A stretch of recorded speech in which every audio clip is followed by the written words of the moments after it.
Baiklah, Assalamualaikum warahmatullahi wabarakatuh. Pada kali ini saya akan membahas mengenai soal-soal UKM PPD yang mudah-mudahan ya sebagian besar dari soal ini memang menjadi yang akan diujikan di UKM PPD berikutnya. Nah, di sini ada hal-hal yang perlu diperhatikan bahwa ternyata UKM PPD kita itu meliputi 65 penyakit. 65 penyakit, dan untuk kasus kardiovaskular itu bocorannya hanya 2 topik besar, hipertensi dengan sindrom koroner akut.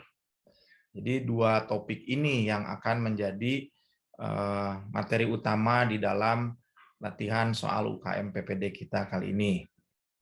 Jadi caranya dalam latihan kali ini, semua peserta kalau diberikan kesempatan untuk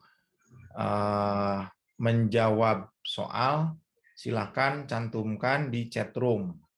Cantumkan di chat room, tinggal pilih apa jawabannya.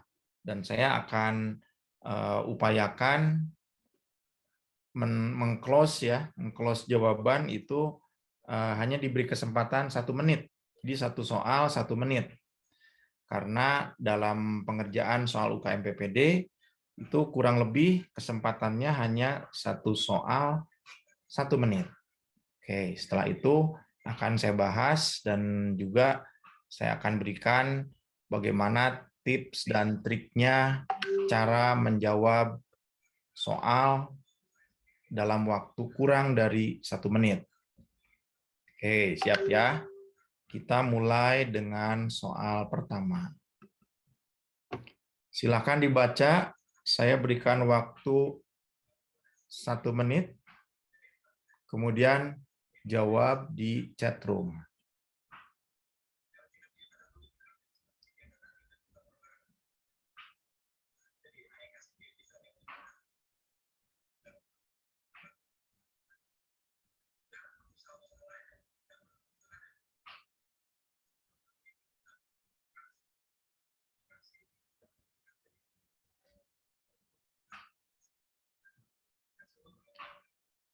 Ya, oke. 1 menit. Ya, jawabannya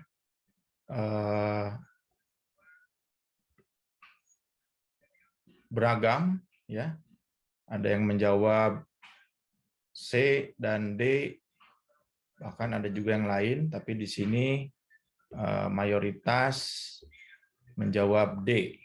Oke. Jadi saya akan tunjukkan bahwa kalau membaca soal atau menjawab soal khusus untuk UKM PPD, kita jangan membuang waktu. Begitu ada soal, langkah pertama adalah lihat pertanyaan dan jawaban. Pertanyaannya apa? Jangan baca seorang laki-laki bla bla, bukan, tapi langsung di situ apakah anti hipertensi. Udah cukup segitu aja. Berarti ini soal ini berbicara tentang obat anti hipertensi. Dan kita lihat jawabannya.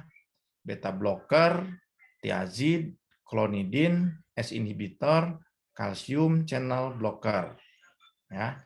Nah, setelah kita melihat jawaban seperti ini, berarti obat anti hipertensi.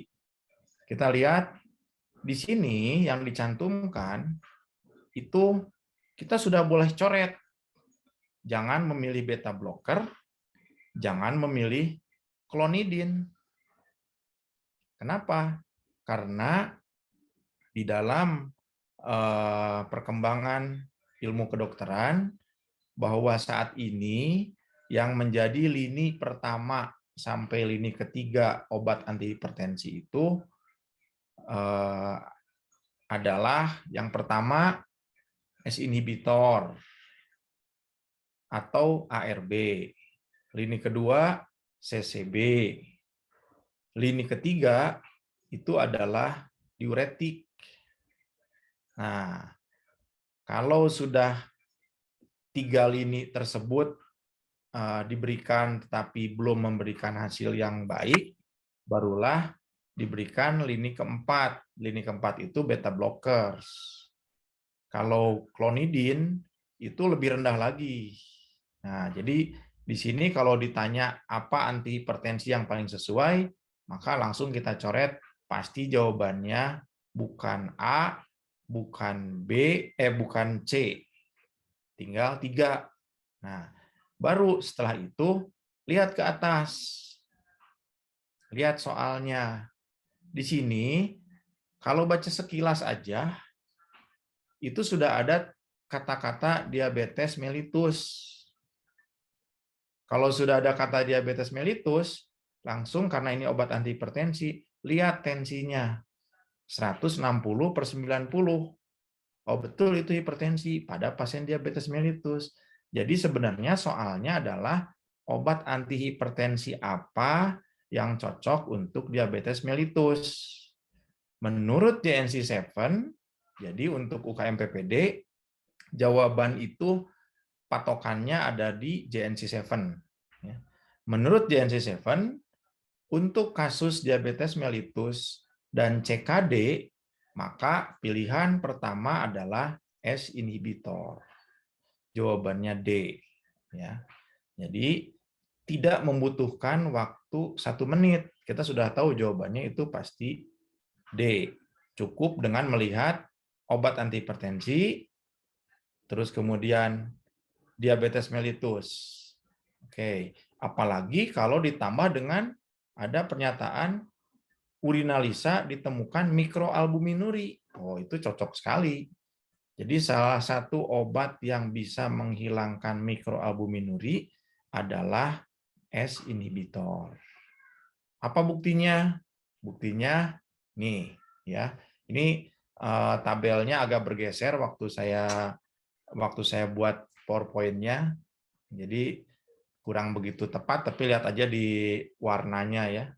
Jadi kita lihat di sini bahwa menurut JNC7 untuk S inhibitor itu semua compelling indication bisa. Ya itu titik-titiknya lihat yang S inhibitor. Dan yang paling kanan itu adalah penelitian-penelitian besar yang jadi basicnya JNC7 ya. Ternyata untuk S inhibitor itu paling gampang. Semua compelling bisa. Mau itu heart failure, mau post myocard infarct, mau high coronary disease risk, diabetes mellitus, CKD, atau bahkan sampai stroke prevention. Ya, jadi itu ada di S inhibitor. Oke. Nah, kemudian sekarang kita siap soal kedua. Ini soalnya. Silakan dibaca. Waktunya 1 menit.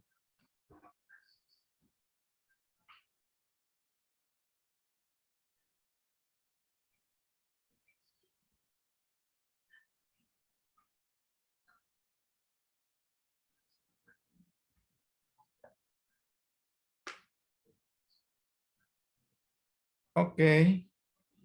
Silakan. 1 menit.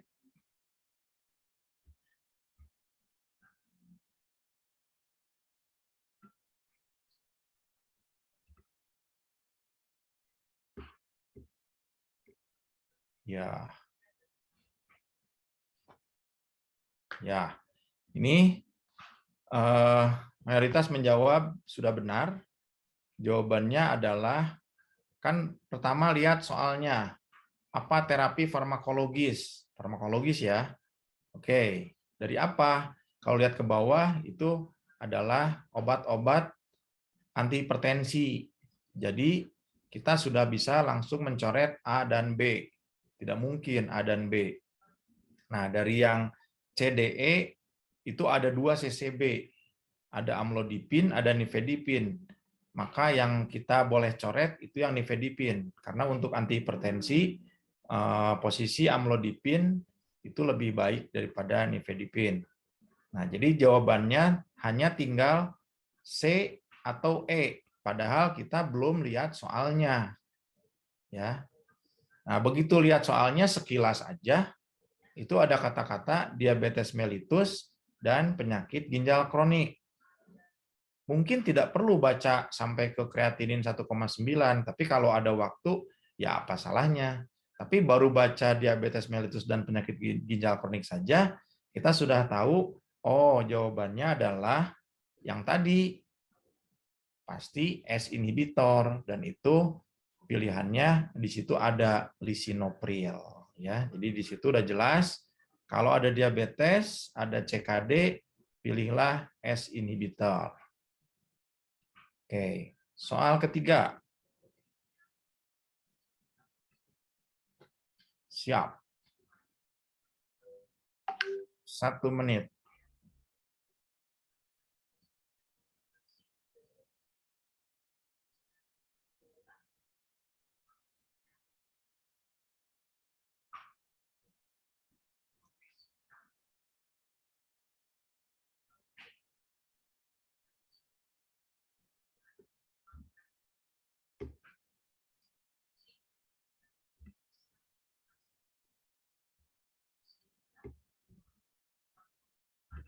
Ya, 1 menit.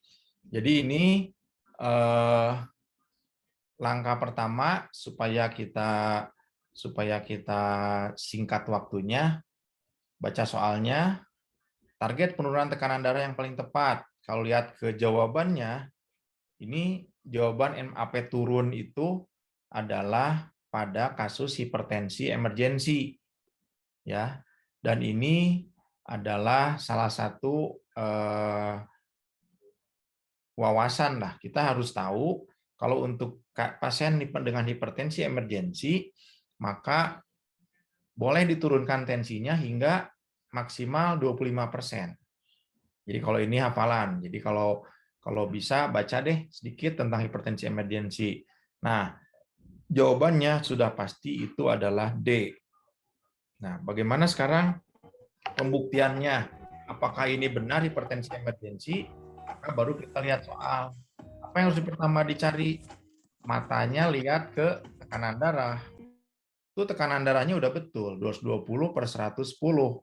Ya, yang 220-nya itu di atas 180, berarti udah hipertensi yang di atas yang tinggi. Nah, kemudian kalau hipertensi emergensi harus ada target organ damage. Di sini ada nggak target organ damage-nya? Ada. Di situ ada nyeri kepala, berarti otak target organ damage-nya. Nah, ini memenuhi kriteria hipertensi emergensi. Kalau dibaca lagi, ada lagi yang target organ damage di ginjal. Itu kreatininnya sudah 2,5 dan ini masuk ke dalam gagal ginjal yang akut, mengingat ureumnya 70, kreatinin 2,5. Ini adalah ciri dari akut kidney injury. Jadi dari sini saja sudah tahu, oh betul ini adalah hipertensi emergensi dan harus diturunkan maksimal di 25%. Itu cara menjawabnya. Oke, sekarang ini. Silakan, 1 menit.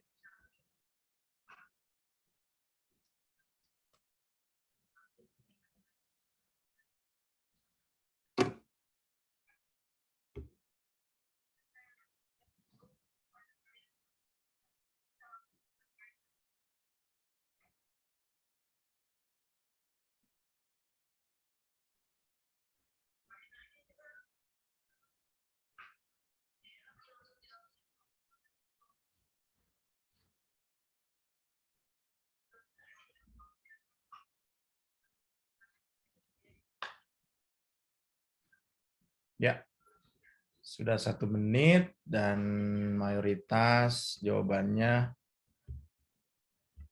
oke.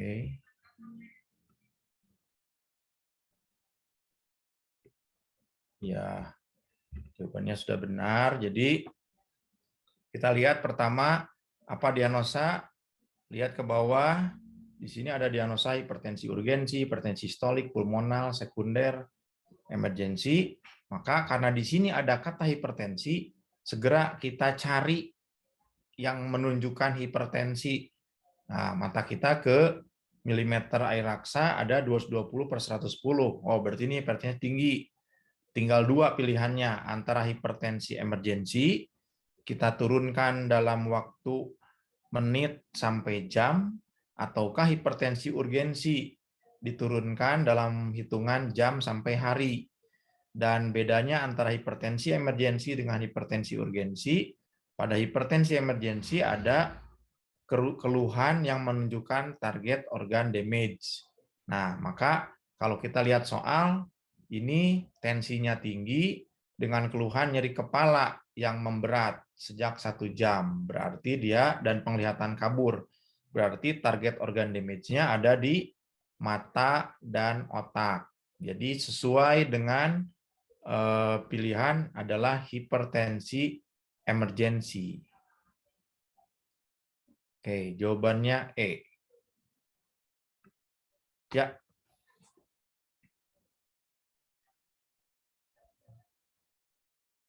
Satu menit.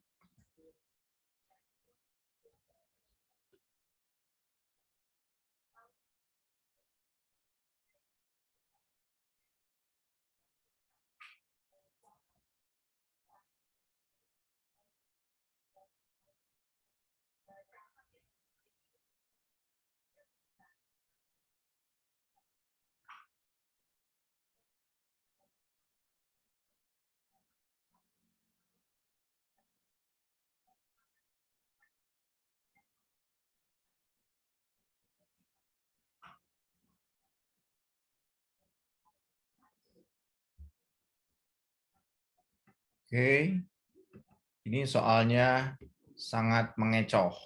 Ya. Nah, oke, kita lihat soalnya apa? Diminta untuk mencari terapi farmakologis yang paling tepat. Kalau kita lihat ke jawaban, itu yang A adalah untuk hipertrigliseridemia, yang B juga. Yang C itu tambahan terhadap statin. Jadi obat statin kalau ditambahkan ezetimibe, maka dia akan bekerja 2 kali lipat. Yang ketiga, yang D itu adalah obat untuk dislipidemi atorvastatin, ya. Juga begitu pula yang E, ya. Oke. Jadi kita sekarang bicaranya adalah tentang dislipidemi. Nah, kalau kita lihat soal, ya, kita lihat soal, di sini pasiennya datang ke poliklinik untuk keluhan hipertensi dan jantung koroner. Dari situ saja sudah ada bocoran bahwa pasien ini termasuk kelompok yang ASCVD risk. Apa itu ASCVD risk? Atherosclerosis cardiovascular disease, ya. Dan itu berdasarkan guidelines di ACCAH 2013 itu masuk ke dalam kelas atau kelompok A. Jadi masuk yang high intensity statin. Obatnya hanya atorvastatin atau rosuvastatin. Jadi dengan begitu jawabannya langsung pilih D. Ya, tidak ada yang lain, jawabannya D. Apakah ini soalnya benar? Nah, jawabannya salah. Ini yang membuat soal salah. Ya. Dari mana saya bisa katakan bahwa yang membuat soalnya salah? Nah, kita lihat penjelasan berikut.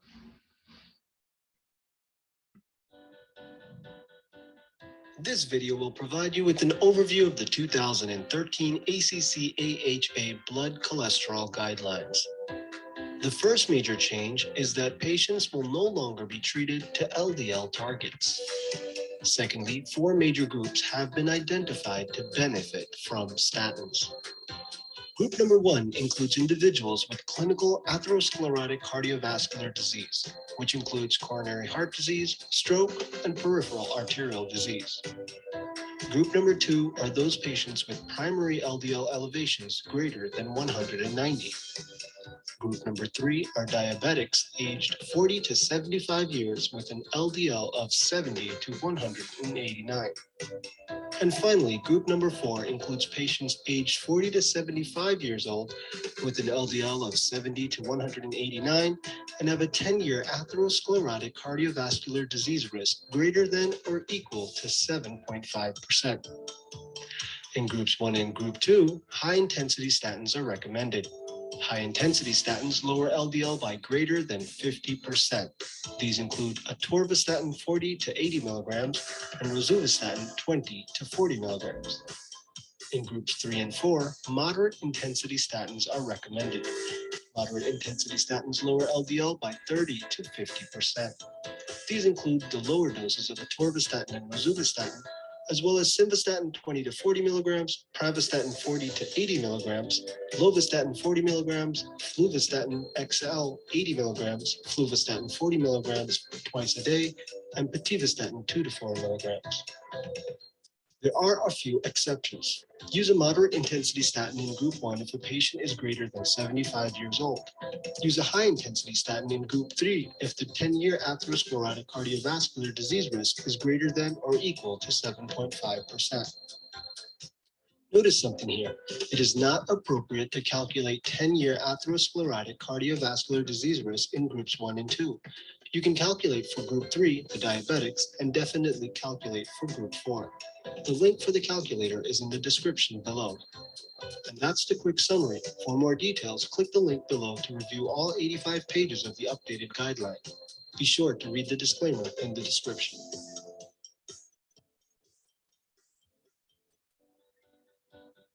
Nah, jadi ini ringkasannya. Jadi kalau berdasarkan LDL kolesterolnya, itu kalau mau turun lebih dari 50%, itu hanya menggunakan high intensity statin. Jadi ada istilah high intensity, ada moderate intensity, ada low intensity. Menghafalkannya sangat simpel. Kalau high intensity itu hanya atorvastatin dan rosuvastatin. Itu pun atorvastatin 40-80, rosuvastatin 20-40. Kalau low intensity tidak ada atorvastatin maupun rosuvastatin. Itu aja ngafalinnya. Ya, jadi kalau ada yang lain-lain segala macam itu adanya di moderate. Ya. Nah, pokoknya prinsipnya kalau low intensity tidak ada ator. Kalau high intensity hanya ada ator dan rosuva, itu pun dengan dosis yang tinggi. Nah, kita sekarang lihat coba soalnya. Nih, lihat soalnya. Di sini katanya dia poliklinik kontrol penyakit jantung koroner. Itu sudah menunjukkan high intensity. Ya. Jadi kalau high intensity, betul atorvastatin, tetapi harusnya 40 mili. Karena dia masih berusia 54 tahun. Kecuali kalau dia sudah di atas 75 tahun, boleh diberikan yang 20 mili. Nah, apalagi yang saya bilang ini salah yang membuat soal, ada di kolesterol LDL-nya 190. Kalau 190 itu masuk ke dalam kelompok yang high intensity juga, tapi itu ada di herediter. Ya, jadi ini dua kali nih salahnya. Nah, bagaimana kita menjawab soal seperti ini? Ya, bagaimanapun pembuat soal adalah betul dokter, tapi dia juga manusia yang bisa salah. Jadi ya sudah, kita jawabnya D saja, walaupun tahu bahwa sebenarnya D pun itu kurang tepat. Oke, sekarang kita lanjutkan. Ya, soal nomor 6. Silakan, 1 menit.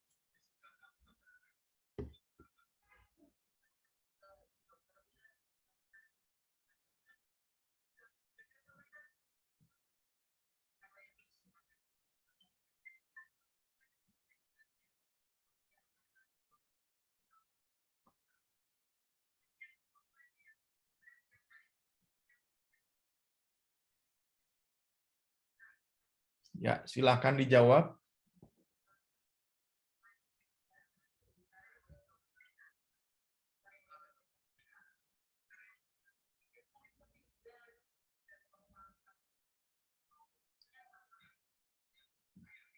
Satu menit.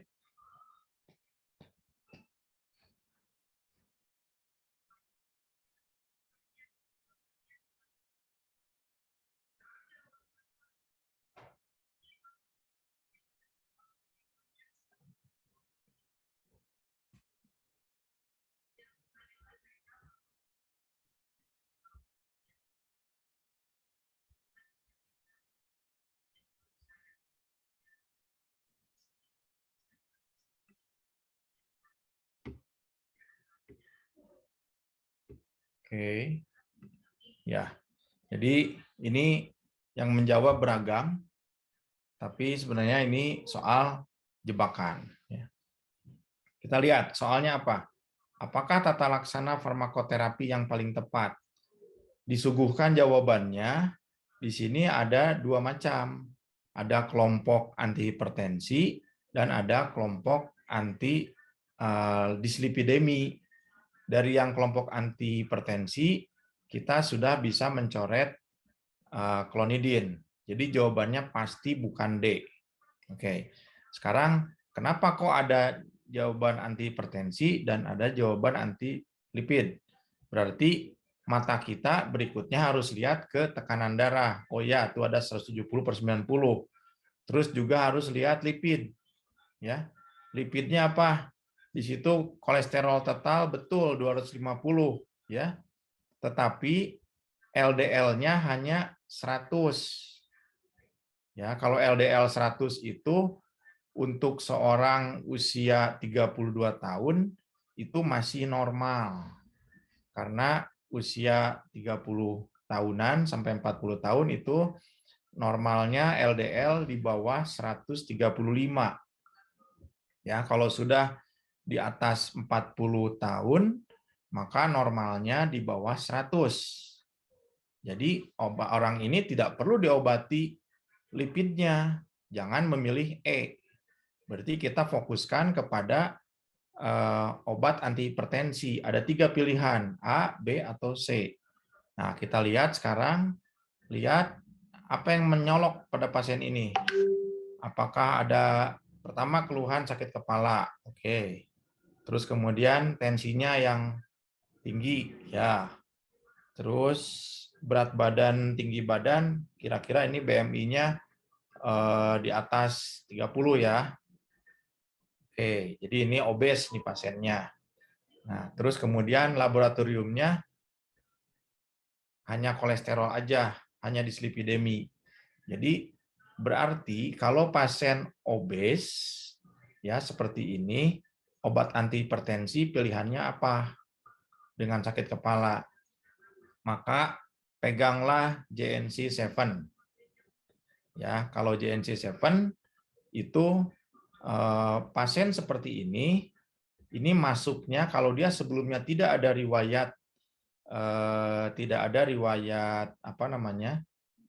riwayat hipertensi sebelumnya, maka ini masuk ke dalam stage 2.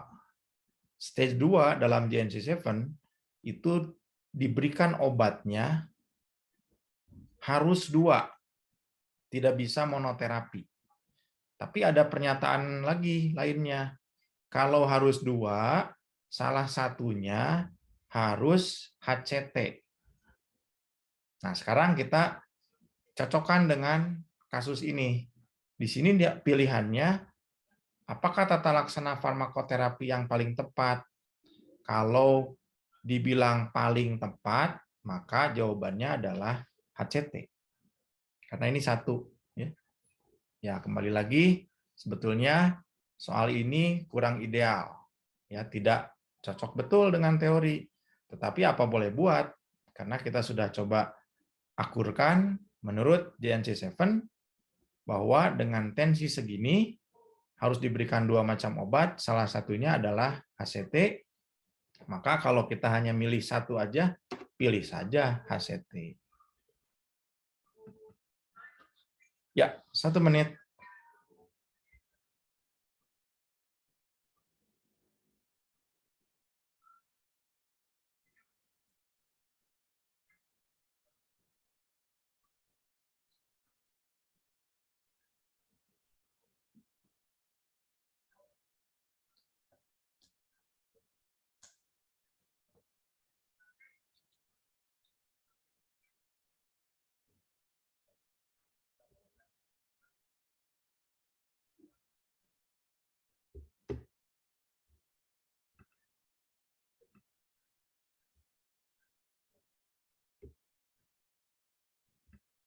Oke, 1 menit. Jadi ini jawabnya mudah. Kurang dari 1 menit, kita langsung jawab C. Kenapa? Karena begitu soalnya kembali tentang farmakoterapi, maka kita sudah bisa mencoret 3 ya, alpha blocker, aldosteron antagonis, dengan beta blocker itu sudah dicoret. Pilihannya hanya 2, B atau C. Kemudian kita lihat matanya ke tensinya. Oh ya, 160/90. Terus ada yang menarik di sebelah kanan. Apa yang menarik? Itu ada kreatinin 1,9, berarti pasiennya gagal ginjal kronik. Coba dilihat ke atas, betul, diabetes dan gagal ginjal kronik. Terapinya adalah S inhibitor. Tetapi kalau S inhibitor tidak dipilih, tidak ada pilihan, maka alternatifnya adalah angiotensin reseptor blocker. Jadi jawabannya C. Tidak perlu, ini mungkin dalam pelaksanaan ini intinya nggak usah baca soal deh. Soal yang di atas itu terlalu panjang. Baca soalnya aja bisa 1 menit. Ya, belum mengartikannya. Jadi lebih baik untuk menghemat waktu. Nah, jadi kita lihat dari jawaban ini mana yang benar. Pilihnya begitu aja. Ya, ini kembali diingatkan bahwa kalau pada pasien CKD S inhibitor tidak bisa, maka sebelahnya ARB jadi pilihan. Ya, silakan 1 menit.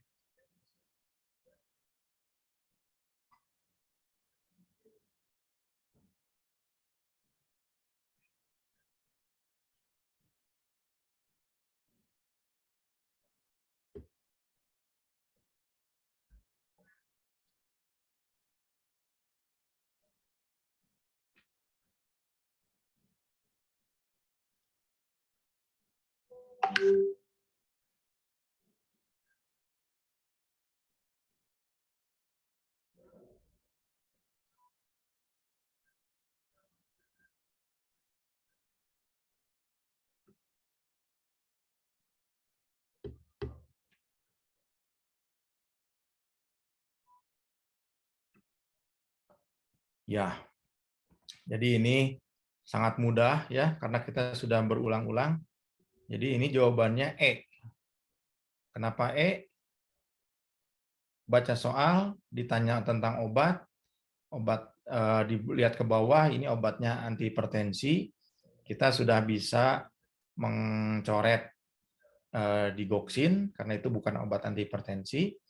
Nah, di sini lihat ke angka tensinya memang 180/100, tetapi ada juga kalimat tulisan peningkatan kadar ureum dan kreatinin darah. Pasti jawabannya adalah S inhibitor. Dan di situ ada di E, captopril ya. Oke, sekarang soal berikutnya. Nah, ini berikutnya saya akan menjelaskan tentang angina pectoris atau lebih tepatnya mengenai sindrom koroner akut. Jadi yang perlu kita ketahui bahwa terjadinya sindrom koroner akut diawali dari ruptur plak. Entah di sebagian tubuh sebelah mana, pokoknya ada robekan dari endotelnya sehingga komponen yang di bawah endotel tersebut ya keluar, di situ ada darah, ada lemak, membentuk gumpalan atau trombus. Kalau gumpalannya besar, ya di tempat itu pula akan tersumbat. Tapi kalau gumpalannya ternyata lebih kecil dari lumen, jadi bisa terlepas sehingga bisa terjadi emboli. Nanti di mana aja nyangkutnya. Kalau kebetulan nyangkutnya ada di pembuluh jantung koroner, maka di situ dia akan mengalami heart attack. Nah, yang perlu saya ingatkan bahwa penyakit jantung koroner itu ada 2. Ada yang akut, ada yang kronik. Ya. Kalau yang akut, yang disebut sindrom koroner akut, yang kita tahu ada 3 macam, angina pectoris tidak stabil, non-STEMI, dan STEMI, maka yang angina pectoris yang stabil itu sekarang disebutnya CCS. Hati-hati, CCS itu pengertiannya bisa 2 macam, bisa Canadian Cardiac Society sebagai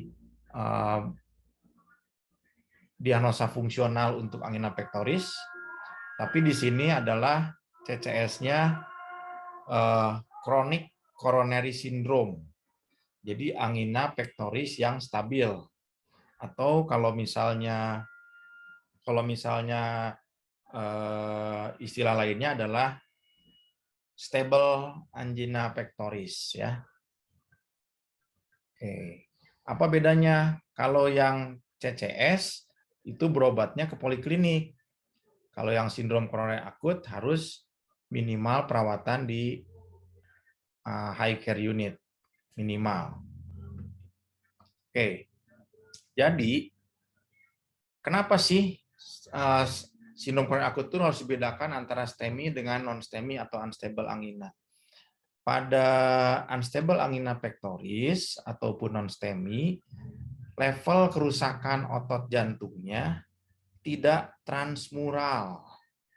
Jadi transmural itu dari mulai bagian yang terdalam sampai ke terluar mengalami infark. Nah, pada yang unstable maupun yang non-STEMI itu levelnya hanya sebagian aja dari otot jantungnya.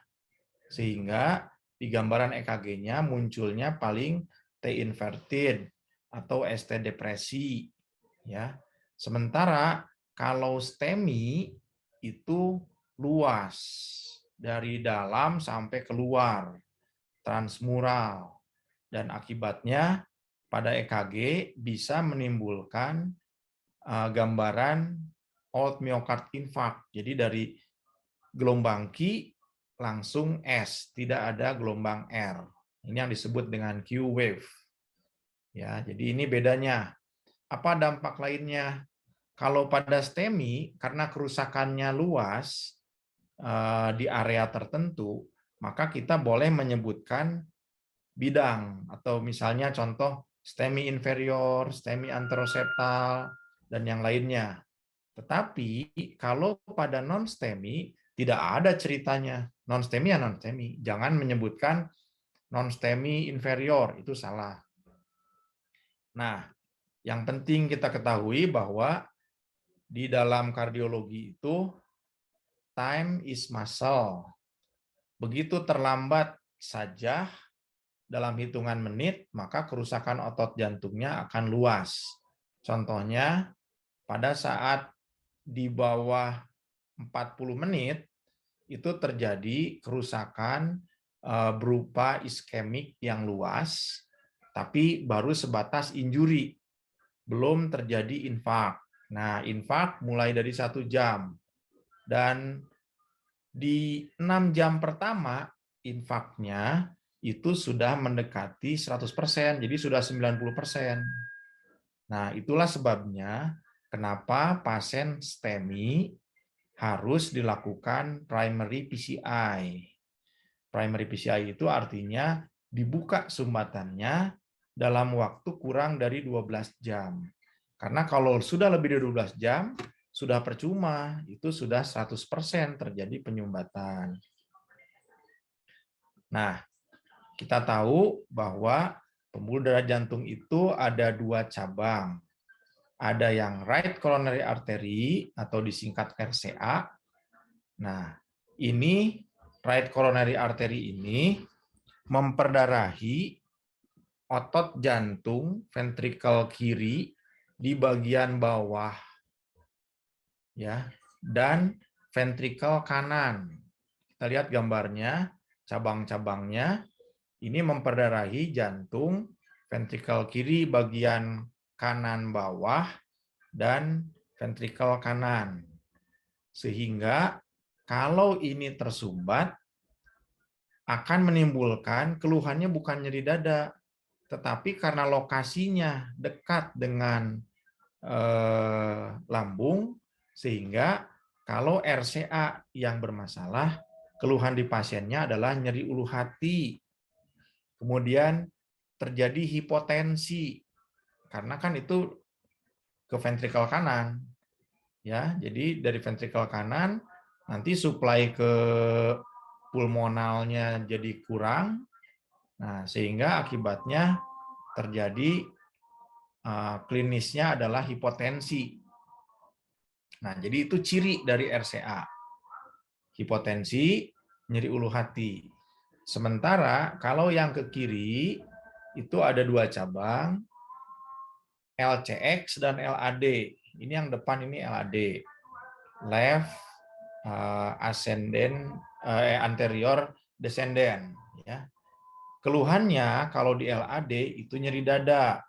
Sementara kalau LCX, circumflex, itu keluhannya nyeri punggung atau nyeri di ketiak. Jadi tiap cabang-cabang pembuluh darah yang terkena ini memberikan gambaran yang khas. Nah, sekarang coba kita perhatikan, seandainya terjadi injury di area, sebutlah ini lateral, ya, di lateral, maka akan terjadi ST elevasi. Ya, kita lihat gambar yang B. Nah, ini terjadi ST elevasi. Tetapi di dinding sebaliknya ini yang inferior, ya, akan terjadi gambaran ST depresi. Jadi, ST depresi yang ditimbulkan itu merupakan gambaran cermin atau mirror. Artinya, sebenarnya di inferior tidak ada masalah. Itu hanya rekaman EKG saja. Rekaman EKG-nya memang menunjukkan seolah-olah ada ST depresi, ada sesuatu, padahal tidak ada. Ini yang disebut dengan bayangan cermin. Nah, kita cukup menghafal yang tabel atas aja, ya. Kalau di lead V2, V4 itu areanya anteroseptal. V5, V6, 1 AVL lateral. Kalau 2, 3 AVF inferior. V3R, V4R itu ventrikel kanan. Cukup segitu aja. Yang lainnya tidak usah dihafalkan. Ya. Nah, sekarang saya coba jelaskan gambaran EKG-nya sampai terjadinya yang seperti tercantum di sini sambil kita sama-sama menghafal, ya. Ini gambaran EKG-nya. Jadi kalau misalnya ada sumbatan di LAD, ini sumbatannya di LAD, ya, di bagian kiri, ya, di pembuluh yang memperdarahi ventrikel kiri bagian anterior. Kalau misalnya disumbat di sini, maka area yang infaknya ada di sekitar ini, ya. Nah, area infak ini akan muncul di gambaran EKG adanya di V1, V2. Jadi yang berubah muncul ST elevasi hanya di V1, V2. Yang lainnya tidak ada apa-apa. Nah, V1, V2 itu disebutnya area septal. Jadi ini adalah STEMI septal. Nah, sekarang kalau sumbatannya saya pindah ke pembuluh sebelahnya, ininya bagus, maka areanya yang akan mengalami infak itu di wilayah sini. Nah, di area yang mengalami infak ini, itu disebutnya area anterior. Yang akan berubah ada di V3, V4. Yang lainnya tidak berubah. ST elevasinya di V3, V4. Jadi, kalau sumbatannya saya naikkan lebih tinggi lagi dari yang sekarang, maka yang akan mengalami infak itu lebih luas lagi. Ya, lebih luas lagi. Dan ini disebutnya area anteroseptal. dari V1 sampai V4. Yang lain tidak terganggu. Nah, kalau misalnya saya pindahkan sumbatannya ke cabang yang lebih tinggi lagi di sini, maka itu disebutnya sumbatannya anterior luas. Dari V1 sampai V6 ditambah 1 dan AVL. 1 AVL, V5, V6 itu disebutnya STEMI lateral. Jadi daripada menyebut anteroseptolateral, mending anterior luas. Kalau saya sumbatannya saya pindah ke sebelah kanan, maka akan terjadi ST elevasinya di 2, 3 AVF. Kalau EKG-nya dilanjutkan, jadi dari V1 sampai V6, teruskan. V7, V8, V9. Ya. Kalau itu meningkat, maka itu posterior. Atau ke kanan buat. Ya. Jadi ada V2R, V3R, V4R. Maka kalau salah satunya meningkat, itu disebutnya STEMI ventricle kanan. Ya. Oke, kita lihat sekarang penjelasan yang tadi saya coba berikan. Kita lihat gambarnya. Jadi kalau sumbatannya di sini, maka hanya V1 dan V2. Ya. Sekarang kita lihat kalau sumbatannya yang sebelahnya, maka hanya V3 dan V4. Ini yang disebut dengan anterior. Kalau kita pindahkan lagi lebih atas, maka kenalah septal dan anterior, anteroseptal, V1 sampai V4. Kemudian kalau di lateral, ini lateral, ya, itu 1 AVL, terus kemudian V5, V6. Bagaimana dengan inferiornya? Inferiornya 2-3 AVF itu mengalami ST depresi, tapi sesungguhnya tidak ada apa-apa. Itu hanya gambaran cermin. Kemudian kalau sumbatannya saya pindah ke kanan, nah ini sehingga di sini kita bisa lihat yang meningkat inferior adalah 2-3 AVF. Kemudian dari EKG-nya di V4R itu meningkat, berarti ini inferior dan ventricle kanan. Pasti pasiennya hipotensi. Jadi untuk mengatasi STEMI yang inferior, terapinya bukan apa-apa, yang pertama justru loading cairan. Berikan aja cairan. Misalnya 500 cc untuk 1 jam. Nah, nanti itu tensinya akan naik. Nah, baru kalau misalnya betul sesuai, kita tidak usah memberikan inotrop, tapi persiapkan untuk primary PCI. Ya, jadi itu sekarang soal. Silakan dijawab, waktunya 1 menit.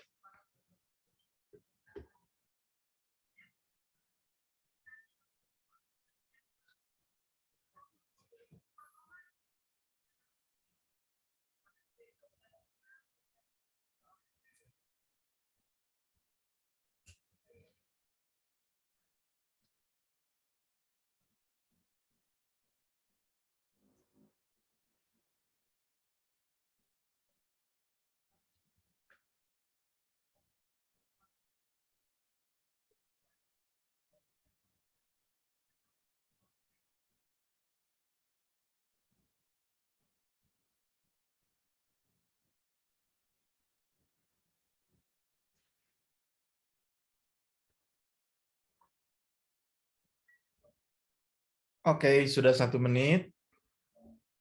Ya, di sini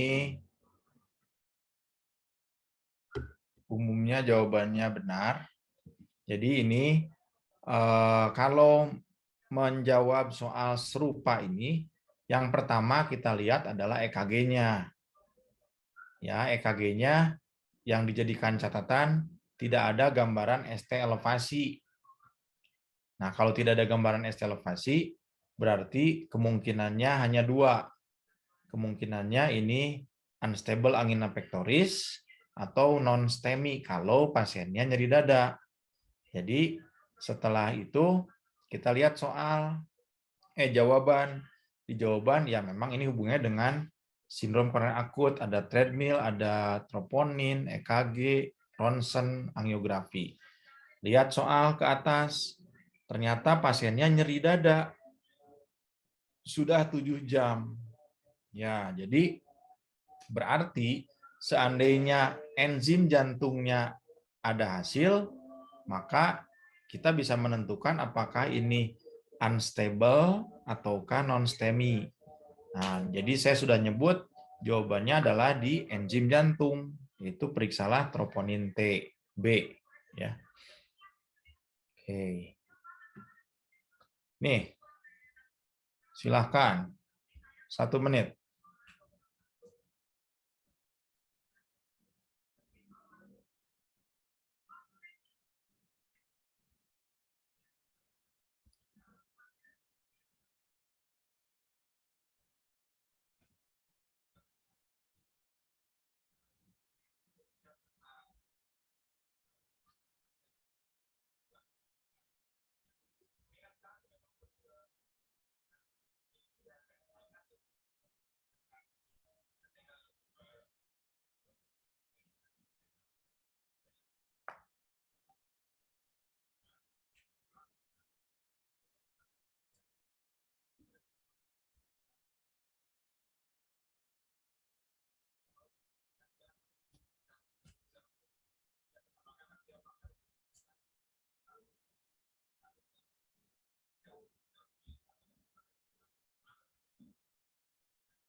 Ya, 1 menit. Silahkan jawab. Oke. Nah, di sini perlu pemahaman dan pengalaman ya. Jadi pertama, kita lihat soal. Apakah terapi farmakologis yang paling tepat? Jadi kalau baca apakah terapi farmakologis, berarti intervensi koroner perkutaneous primer itu udah dicoret. Itu kan bukan farmakologis, itu kan mekanik. Ya. Nah, itu jawabannya sudah bukan C. Oke, tapi dari sini kita tahu kayaknya soalnya sindrom koroner akut karena ada ISDN sublingual, ada clopidogrel, ada heparinisasi, ada fibrinolitik. Maka kita lihat ke atas, di atas EKG-nya ada ST elevasi di lead 23 AVF. Ya. ST elevasi di lead 23 AVF artinya adalah STEMI inferior. Tadi saya sudah sampaikan STEMI inferior itu cenderung hipotensi. Dan benar pada pasien ini potensi. Jadi pasien ini seharusnya mendapat terapinya adalah loading cairan. Ya, berikan cairan NaCl. Oke. Sekarang ditanya farmakologis yang paling tepat. Ini pasiennya keluhannya adalah nyeri dada. Nah, apa yang akan kita lakukan? Kalau nyeri dadanya begitu hebat, nah, tentunya kita ingin menghilangkan nyeri dadanya supaya pasiennya tenang. Oke, betul pilihannya adalah ISDN. Jadi ISDN itu obat nyeri dada, bukan obat sindrom koroner akut. Itu perlu dapat catatan ya. Nah, kalau sekarang ada keluhan nyeri dada yang hebat, dan kita ingin menghilangkan nyeri dadanya, ISDN boleh dijadikan pilihan. Karena ISDN itu adalah anti angina. Nah, isosorbidinitrat itu sifatnya vasodilator. Kalau vasodilator berarti dia bisa menurunkan tensi. Masa mau dikasih ISDN sementara tensinya hanya 90/70? Ya pasiennya jadi shock. Itu satu. Yang kedua, ISDN sublingual dengan tujuan untuk anti nyeri dada itu dosisnya 5 mg, bukan 10. ya. 5 mg sublingual sudah cukup untuk menghilangkan angina. Jadi salah kalau menjawabnya adalah A, ya. Jadi kita sudah dapat yang salahnya ISDN dan intervensi koroner. Oke. Sekarang ada lagi kita lihat ke bawah, fibrinolitik. Nah, fibrinolitik itu apa? Obat yang bisa diberikan khusus untuk STEMI. Ya, dia sifatnya adalah melisiskan fibrin, dan STEMI yang dianjurkan hanya STEMI anterior. Kenapa? Karena efek fibrinolitik menurunkan tensi. Sekarang pasien kita ST elevasinya di lead 23 AVF. Nggak mungkin dong dikasih fibrinolitik sementara tensinya hanya 90. Jadi kembali ini dicoret. Pilihannya tinggal 2, clopidogrel dan heparinisasi. Nah, kalau clopidogrel itu untuk loading dose ketika sindrom koroner akut cukup 300 mg. Tetapi kalau akan dilakukan PCI, maka loading dose-nya naik jadi 600 mg. Heparinisasi dilakukan untuk non-STEMI dan unstable angina pectoris.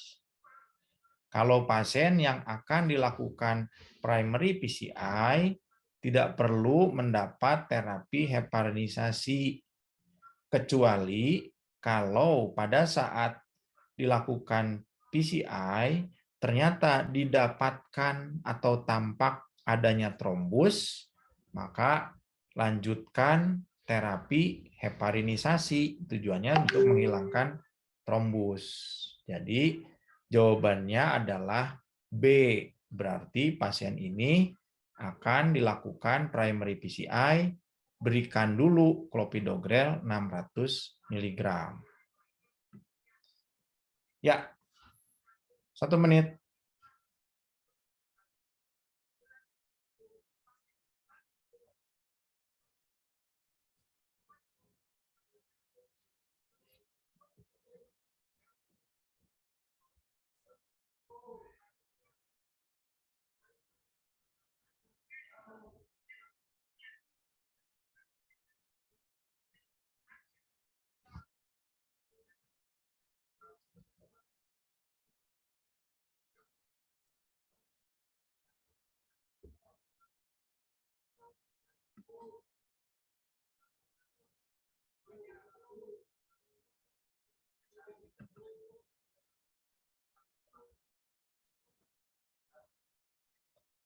Ya, sudah.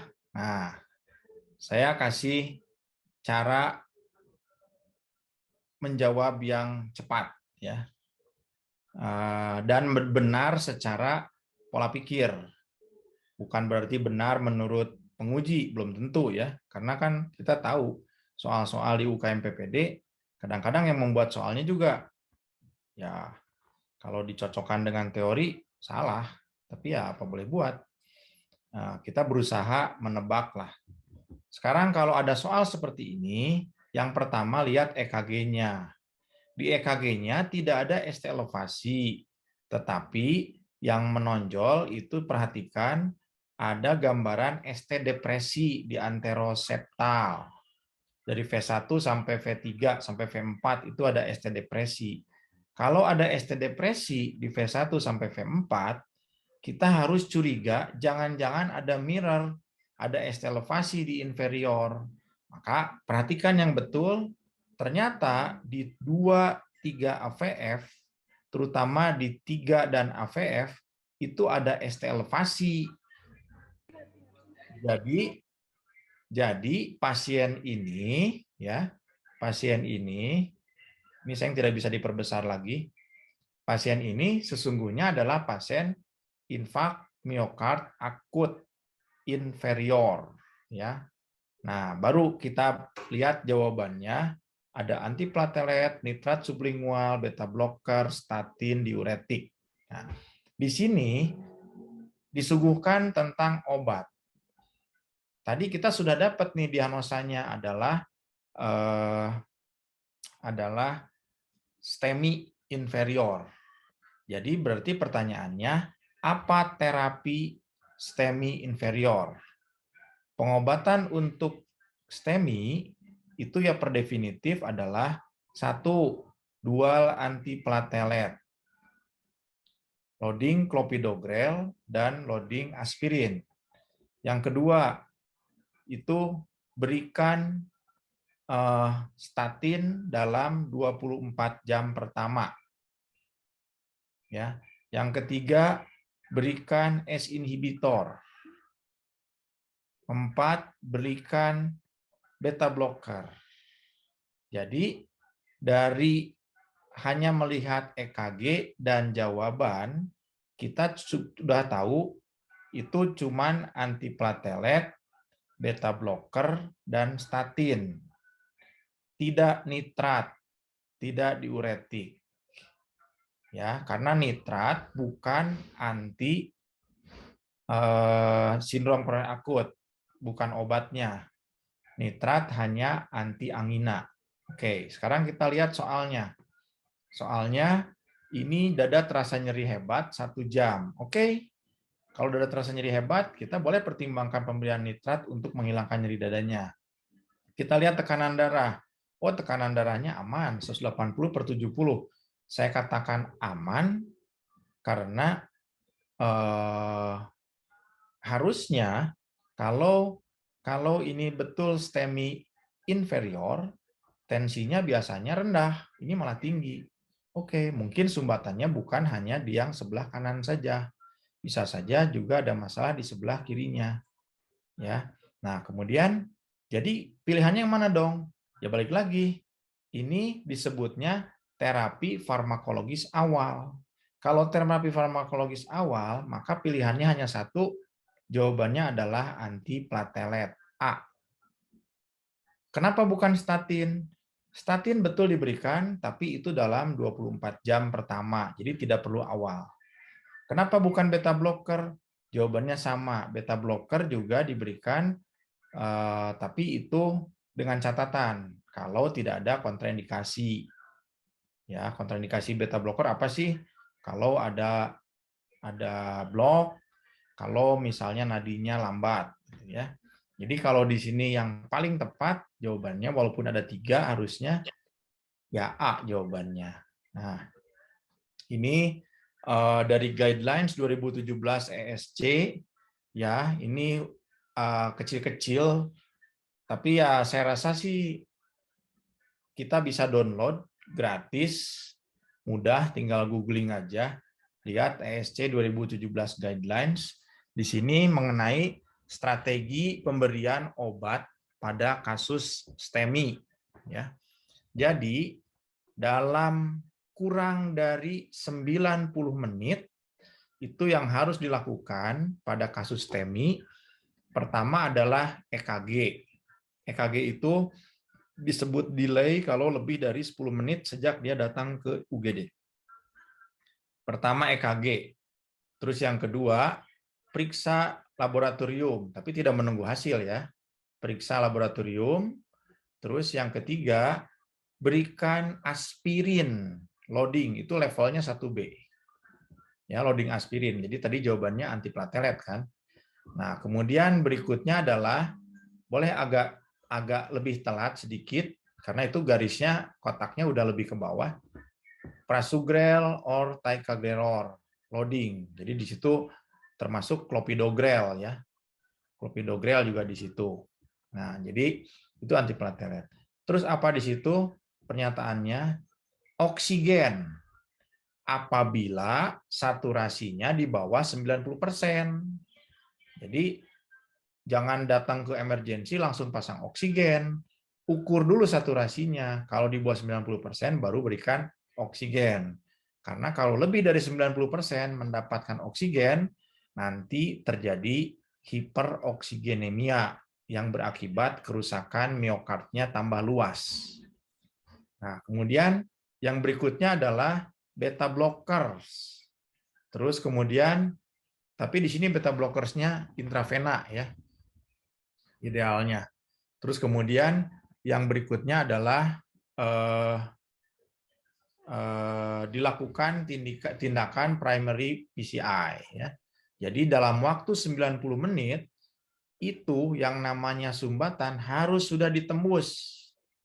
Disebutnya di sini wire sudah menembus ya, jadi wiringnya. Nah, itu dalam waktu 90 menit. Sementara dalam waktu 24 jam setelah dilakukan primary PCI itu boleh diberikan high dose statin. Tuh. Ya, terus kemudian ACE inhibitor, beta blocker oral. Jadi itu belakangan. Nah, setelah 24 jam baru itu bisa kita berikan setelah lewat itu ya, baru lakukan echo. Terus lakukan pemberian dual antiplatelet. Nah, sampai pasien itu bisa pulang. Oke, seperti itu. Jadi yang soal tadi jawabannya antiplatelet. Oke, 1 menit.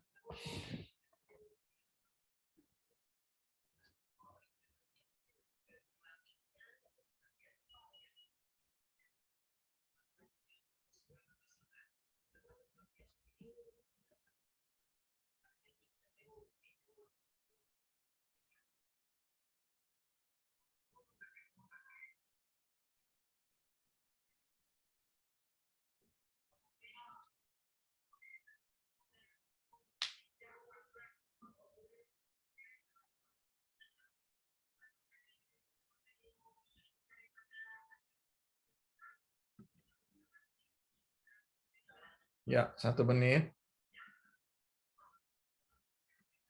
Oke. Jadi jawabannya 6 detik harusnya. Kalau ketemu soal ini, menjawabnya bukan 1 menit, tapi 6 detik. Karena apa? Karena ada EKG, tidak perlu membaca soal.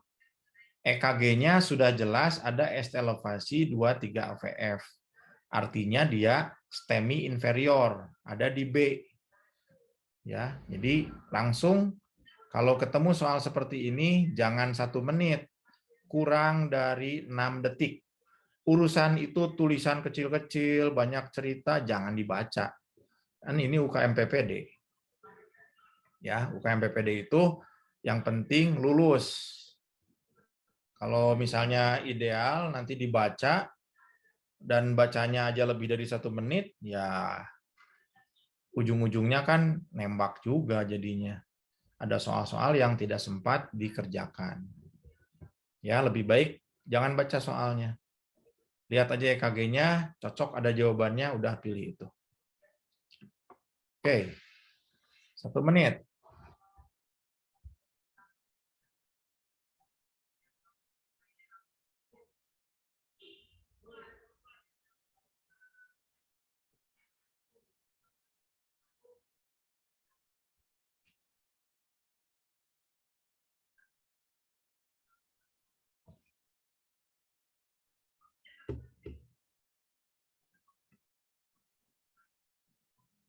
Ya, 1 menit.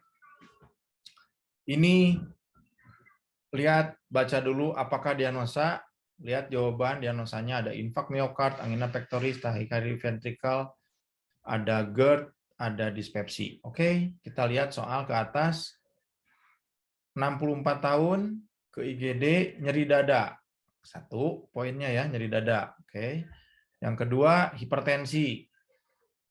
Terus poin penting, EKG menunjukkan ST elevasi di lead 23 AVF. Berarti ini STEMI inferior lagi.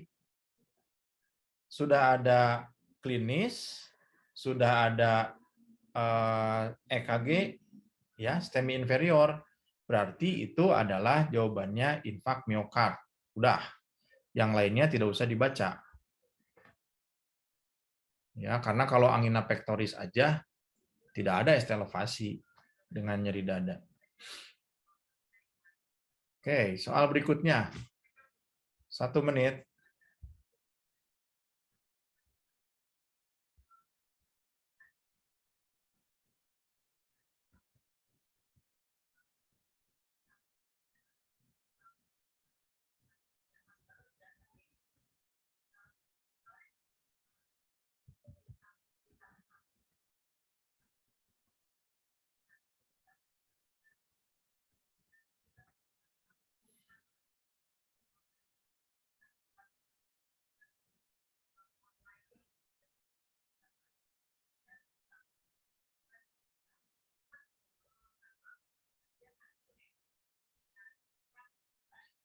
Ya, 1 menit, silakan dijawab. Nembak aja, nggak apa-apa. Saya tidak tahu kok siapa menjawab apa.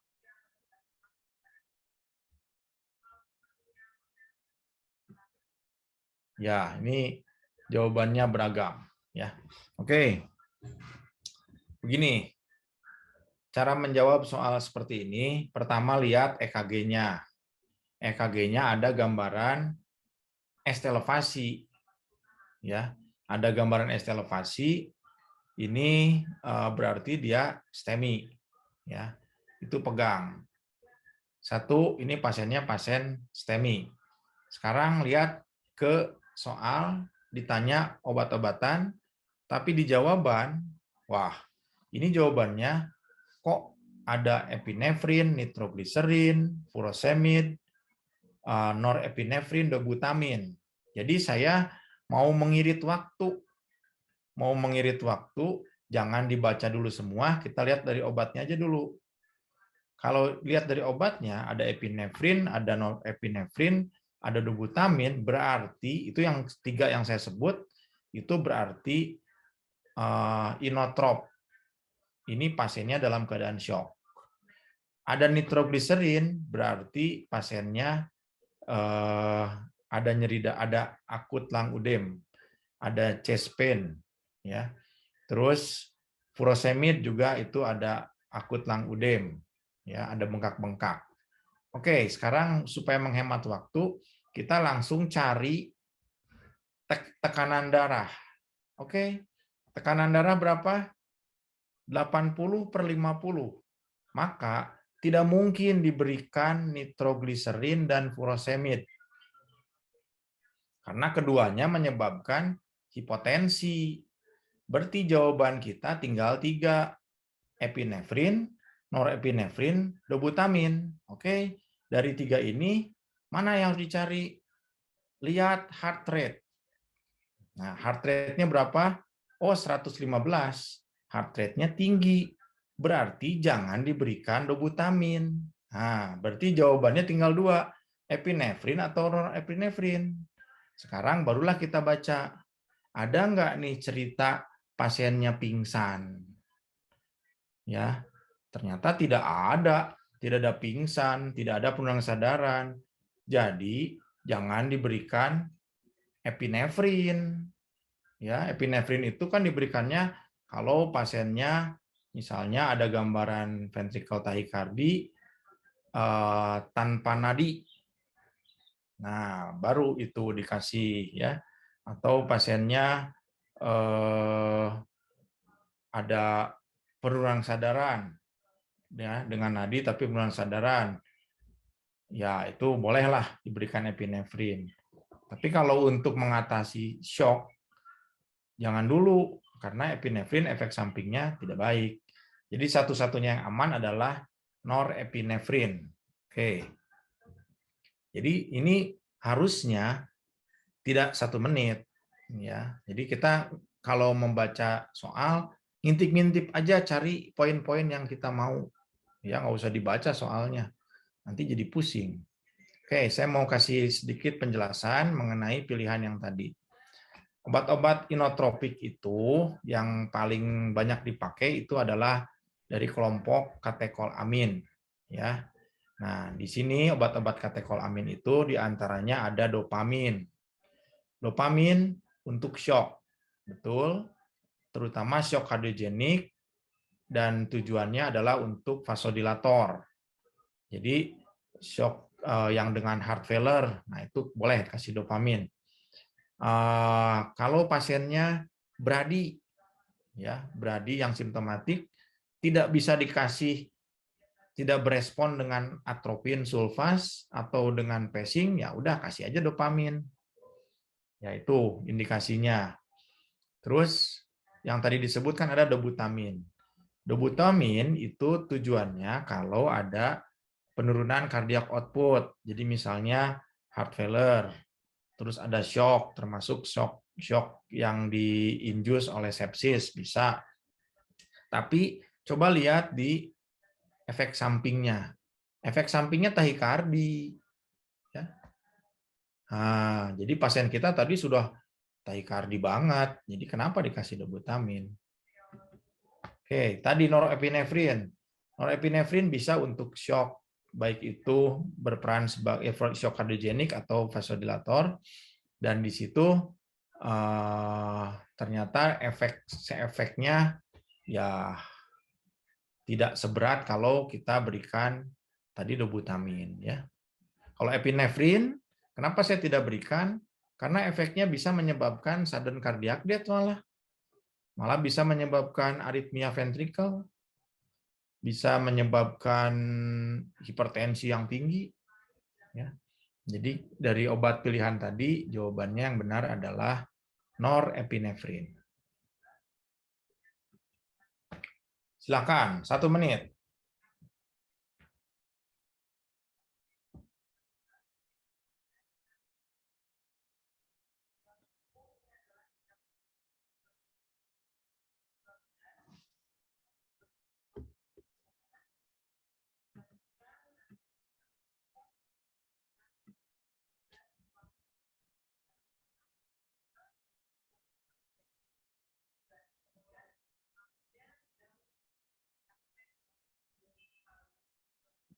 Oke, sudah 1 menit. Ya, jadi ini jawabannya beragam. Nah, pertama, kita jangan terkecoh dengan soalnya. Seperti biasa kita lihat, apakah tata laksana farmakologi awal? Nah, berarti tata laksana farmakologi awal apa? Nah, di sini kan pilihannya ada aspilet, clopidogrel di SDN. Kita baca 55 tahun, terus datangnya dengan sakit dada. Oke, kalau sakit dada, boleh-boleh aja sih mau kasih isosorbidinitrat sublingual untuk nyeri dadanya.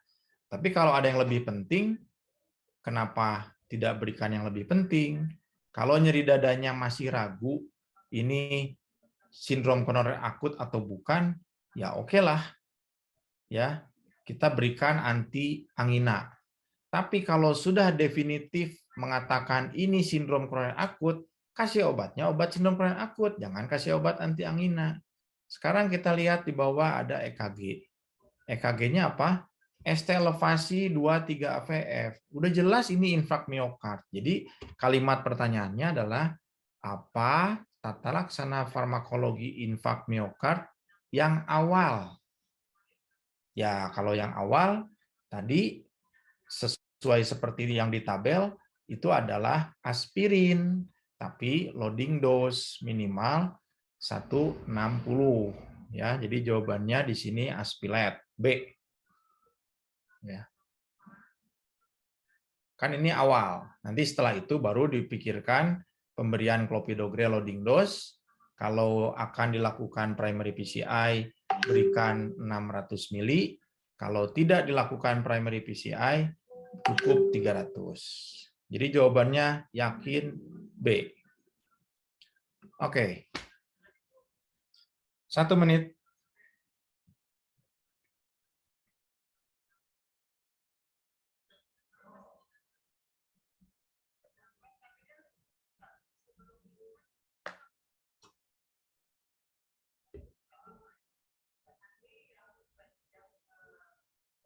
Ya, silakan jawab 1 menit.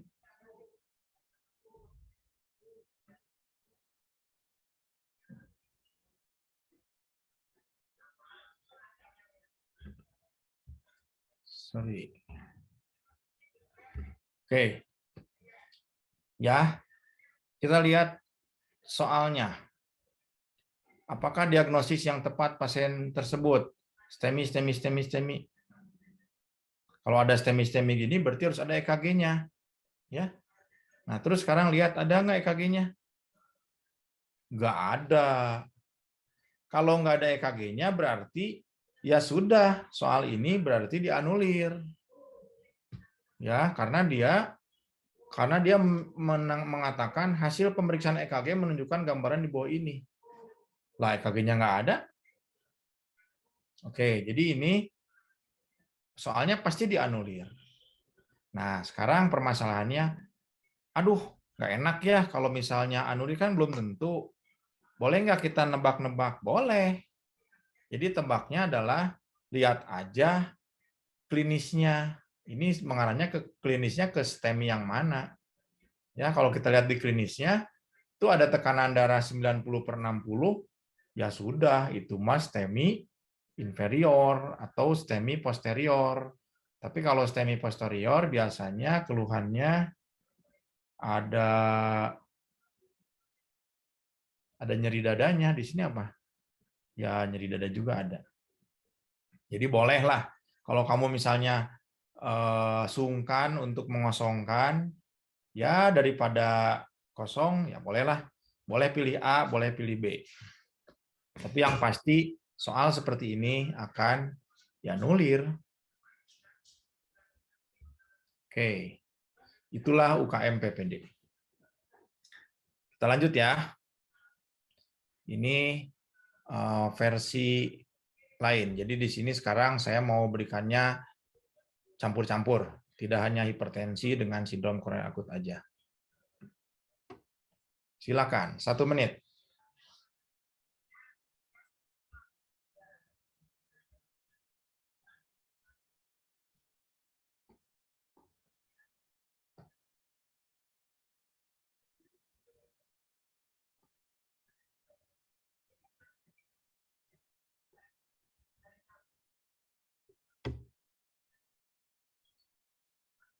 Oke, 1 menit.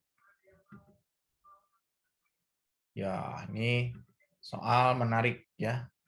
Jawabannya adenosin katanya. Nah, kenapa bisa jawabnya adenosin? Gampang, kita lihat dulu soalnya ya. Apakah terapi baku emas untuk pasien ini gold standard untuk apa nih? Lihat ke atas, ternyata irama jantung reguler, denyut nadi 160 itu adalah supraventrikular takikardi. Jadi soalnya berubah. Apakah terapi baku emas untuk SVT? Jawabannya adenosin.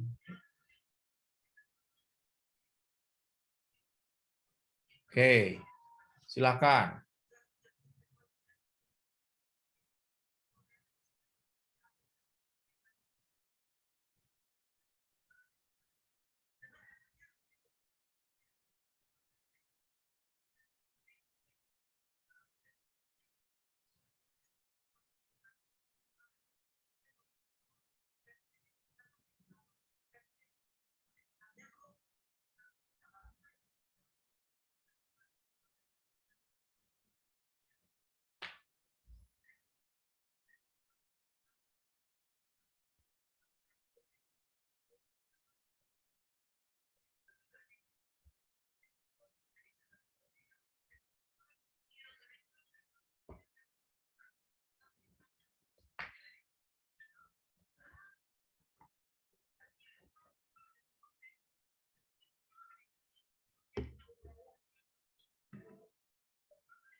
Oke. Ya, 1 menit. Nah, ini kembali baca dulu. Apa diagnosa penyakit yang paling mungkin? Ini jawabannya banyak nih. Ya, kalau PJK berarti ada sumbatan di jantung koroner. Yang B itu Takotsubo. Takotsubo disease itu broken heart syndrome. Penyakit pada wanita usia pertengahan yang ditinggal pasangannya. Ya. Yang ketiga ada hipertensi pulmoner. Jadi penyakit yang berhubungan dengan jantung kanan. Ya. Terus ventricular septal disease, kegagalan penutupan septal di ventricle, dan beriberi heart disease. Oke, kita lihat sekilas aja dari soal. Yang menarik itu apa? Ada kata-kata pembesaran atrium, ventricle kanan, regurgitasi katup trikuspid kan di kanan. Yang berat, berarti jawabannya adalah langsung C, hipertensi pulmoner. Itu karena regurgitasi katup trikuspid yang berat. Itu alasannya. Ya, kalau Yang lainnya tidak. Oke. Sekarang berikutnya.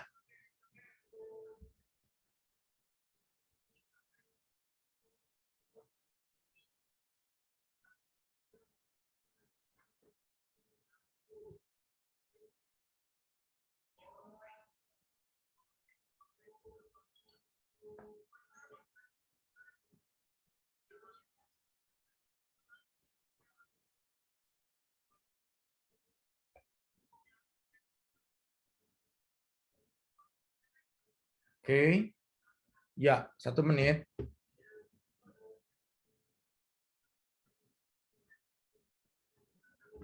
Ya, nih jawabannya kita ditanya etiologinya. Pilihannya banyak, obesitas, aterosklerosis, psikis, Takayasu, artritis, herediter. Ya, sekarang kalau kita lihat soalnya, coba baca soalnya. Laki-lakinya masih muda, hipertensi 10 tahun, dia resisten hipertensi, merokok. Itu apa tuh?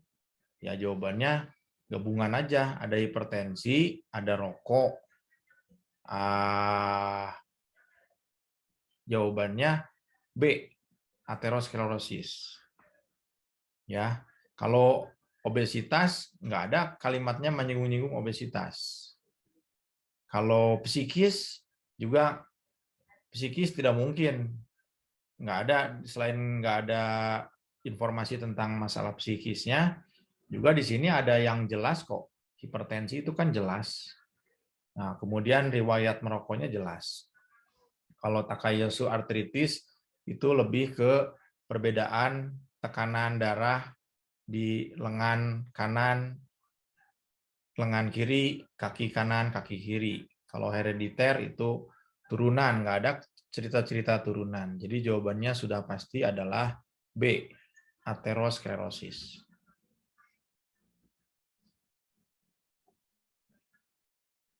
Oke, 1 menit.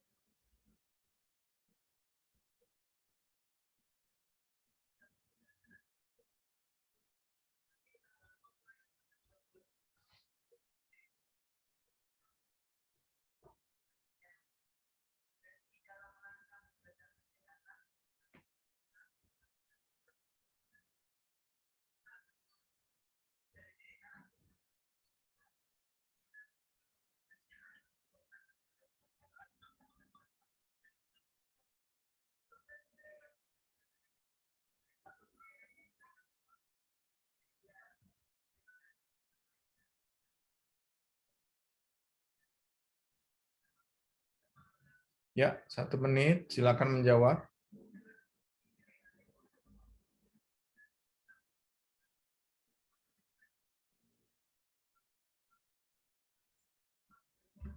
Oke.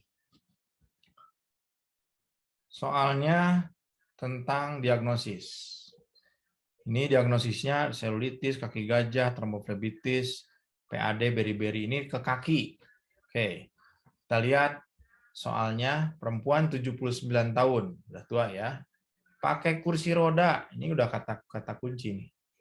Terus pahanya nyeri dan bengkak. Ada tumor, dolor, kalor, rubor. Itu semua menunjukkan antara vena atau di kulit. Ya, riwayat stroke sudah 1 tahun, terbaring di tempat tidur saja. Berarti ini vena dalam, atau nama lainnya deep vein thrombosis. Deep vein thrombosis itu termasuk ke dalam tromboflebitis. Jadi jawabannya C. Kenapa bukan selulitis?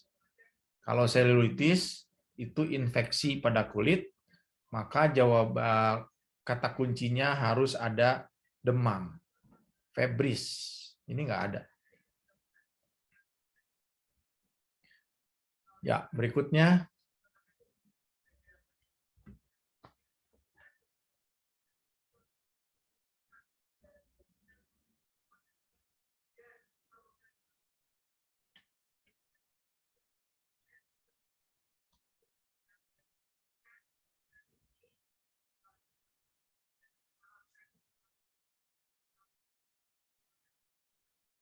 Oke, silakan menjawab. Sudah 1 menit.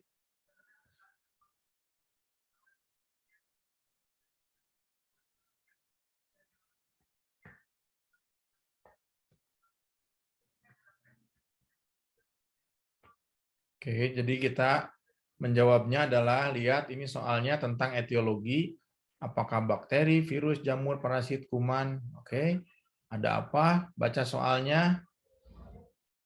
Kakinya sudah 6 bulan. Terus kemudian keriput, kasar, dialami oleh banyak orang. Wah, itu sih kaki gajah. Kalau kaki gajah penyebabnya adalah parasit. Ya, kaki gajah itu penyebabnya parasit. Jadi jawabannya adalah D. Nah, ini, ayo. 1 menit. Ini harusnya bukan 1 menit ya, ini 6 detik. Ya, karena tidak perlu baca soal. Lihat EKG, lihat jawaban, sudah.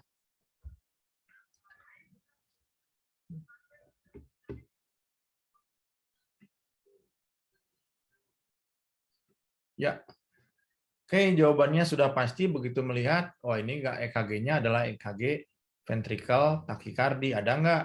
Oh ada, C, yaitu jawabannya.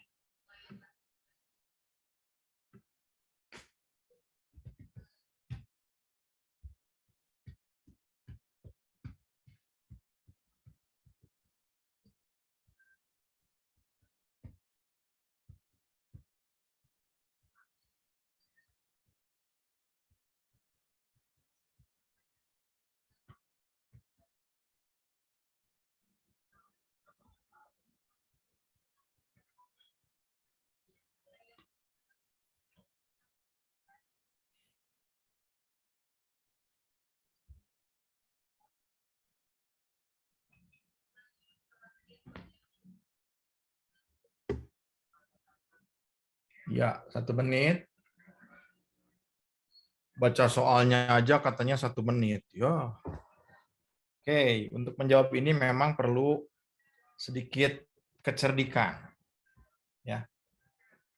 Silakan semua mencatat, menghafal, hanya sedikit aja. Yang dihafalkan adalah bahwa di ICS 2 itu terdapat katup aorta, ICS 5 itu terdapat katup mitral. Ya. Katup mitral dan katup aorta selalu berkebalikan. Sebaliknya. Nah, kalau di katup mitral ada bunyi diastolik rumble, murmur diastolik, itu adalah berarti mitral stenosis. Ya, tadi saya bilang kalau mitral stenosis di aorta kebalikan. Di aorta jadinya aorta regurgitasi. Maksudnya yang bunyinya seperti itu. Bunyinya murmur diastolik. Nah, sekarang kalau di katup mitral bunyinya adalah murmur sistolik, ya, berarti di katup aorta kebalikannya. Kalau di katup mitral itu mitral regurgitasi, maka di aorta yang murmur sistolik itu disebutnya mitral stenosis, aorta stenosis. Nah, sekarang lihat soal ini ya. Di ICS 2 itu ada murmur sistolik. Murmur sistolik di ICS 2 berarti aortanya mengalami stenosis. Jadi jawabannya C. Soal di atasnya tidak perlu dibaca. Ya, soal yang segini panjang tidak usah dibaca. Yang penting lihat adalah di ICS 2 ada ejeksi sistolik, murmur. Nah, berarti di aorta ada stenosis. Oke.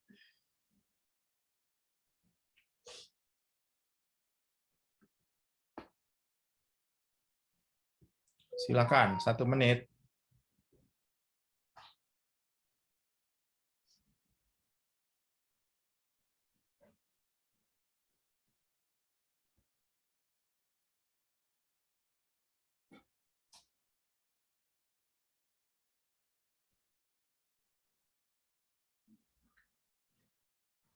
Ya, seharusnya ini dijawab kurang dari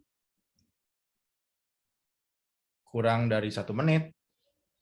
Mungkin kalau yang sudah terbiasa ini 6 detik juga bisa. Ya. Jadi cara menjawabnya adalah kita lihat, oh ternyata ada di sini ada AF, RBBB, LBBB, sinus beradi, dan SVT. Gitu kan? Nah, kita lihat langsung aja curi-curi ke atas clue-cluenya. Ada gelombang M. Di mana V1, V2, oh itu RBBB. Berarti jawabannya tinggal udah pasti jawabannya kalau nggak A, C, dan D. Nah, sekarang yang berikutnya. Di situ lihat heart rate. Oh, heart rate 140. Oke, reguler atau tidak? Ini katanya QRS sempit, heart rate reguler kalau begini. Kalau reguler QRS sempit itu disebutnya SVT. Jadi jawabannya yang D, SVT dan RBBB. Kalau AF mesti irreguler. Ya, kalau ini sih saya rasa masalah latihan. Tapi clue-nya seperti itu. Jadi jawabannya D.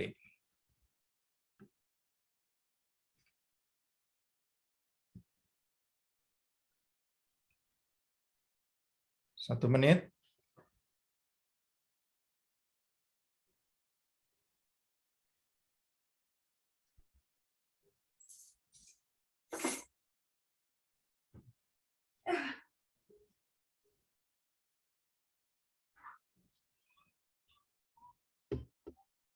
Ya, silakan dijawab. Sudah 1 menit.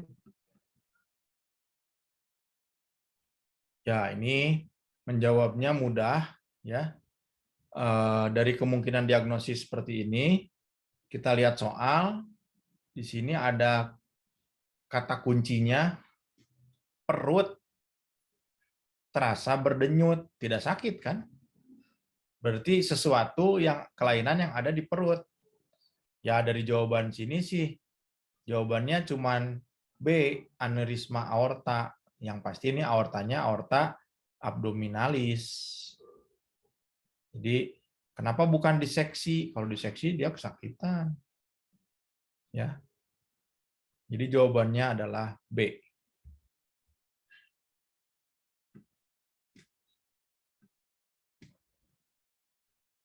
Oke. Lihat soal. Ya.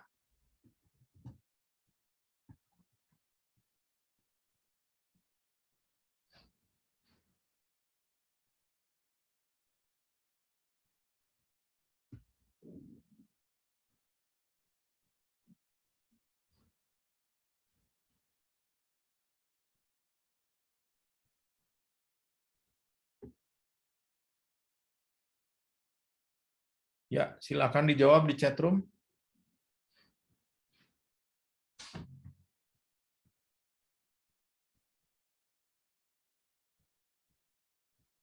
Sudah 1 menit. Ya, ini soalnya mengecoh. Jadi seperti yang biasa saya lakukan, kalau ada soal begini, yang pertama saya lihat EKG-nya. Di EKG-nya yang menarik itu ada ventricular extrasystole. Ada satu yang besar kan? Nah, kalau pakai bahasa sederhana, ventricular extrasystole itu adalah aritmia. Oke. Sekarang kalau pakai yang bahasa sederhana juga, jadi soalnya sebenarnya gini, apakah obat anti aritmia? Itu soalnya. Maka jawabannya dari 5 ini, yang benar jawabannya adalah C, bisoprolol. Karena bisoprolol itu adalah anti aritmia, yang lain bukan. Ya. Tapi kenapa saya bilang ini soal menjebak? Kalau ada waktu, kan kita baca soal nih. Wah, ternyata keluhannya berdebar-debar. Ternyata nadinya 120. Padahal di EKG itu nadinya paling 60, 75, ya 75 kali. Kok nadi yang di soal 120? Nah, tapi kalau dikembalikan bahwa hanya dengan lihat EKG dan mencocokkan jawaban itu jawabannya bisoprolol, soal betul. Ya, berdebar-debar hilangnya dengan bisa bisoprolol, bisa digoksin. Terus nadinya 120 diturunkan dengan bisa bisoprolol, bisa digoksin. Jadi jawabannya betul. C. Ya, karena ada ventricle extrasystole. Kalau misalnya tidak ada EKG, saya masih bingung. Itu jawabannya bisa A dan C. Tapi berkat EKG, jadi jawabannya yakin adalah bisoprolol. Yuk, lagi.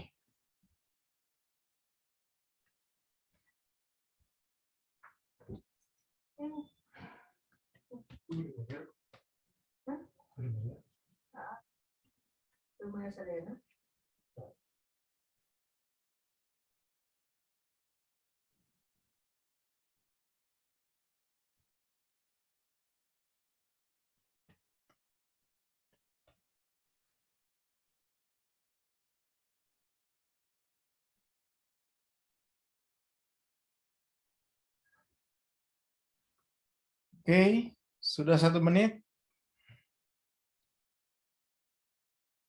Berani menjawab? Silahkan. Harus menjawab ya. Silahkan. Masalah salah sih urusan belakangan. Ini kan masih latihan.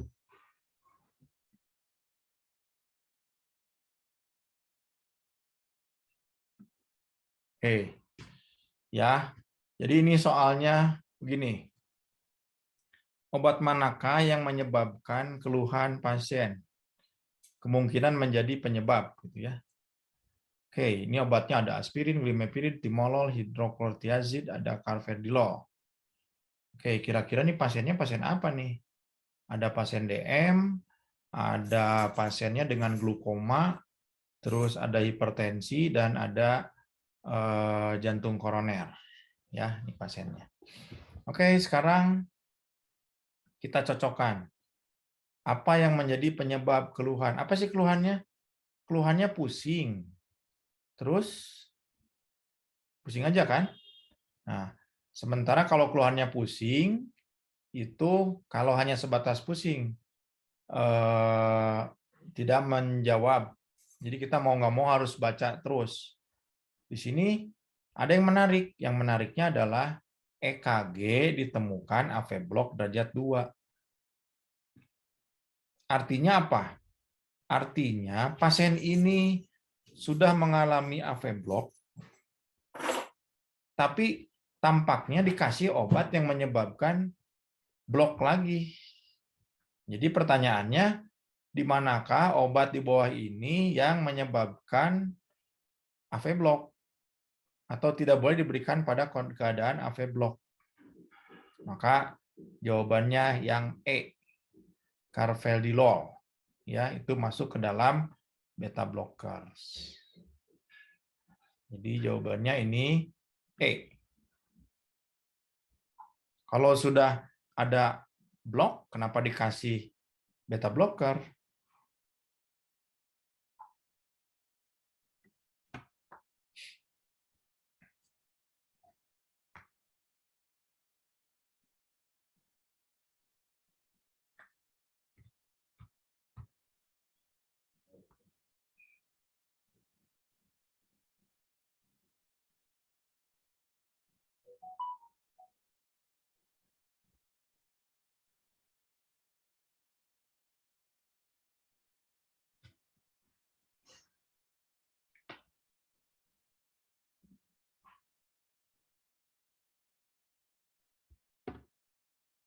Ya, silakan menjawab. Sudah 1 menit.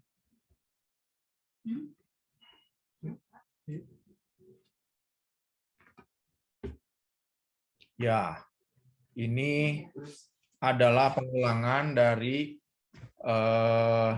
soal yang tadi. Ya, ini keluhan apa yang paling menyebabkan keluhan ya pada pasien ini. Kita lihat 75 tahun merokok, pernah PPOK. Nah, di sini yang menarik adalah hasil echo adanya dilatasi penurunan fungsi jantung kanan. Berarti jawabannya adalah hipertensi pulmonal lagi ya. Ya, ini peningkatan derajat obstruksi saluran nafas ya bisa-bisa aja, tapi kan tidak menyebabkan penurunan fungsi jantung kanan. Kalau menyebabkan penurunan fungsi jantung kanan, kalau ada pilihan cor pulmonale kronik, mungkin itu jawabannya lebih tepat. Tapi kalau tidak ya udah, ini berarti hipertensi pulmonal.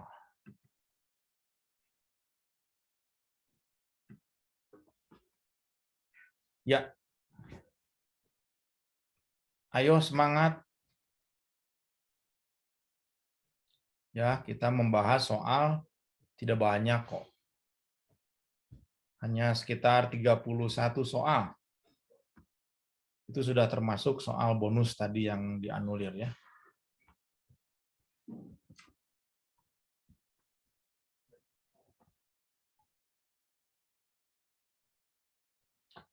Oke, silakan. 1 menit.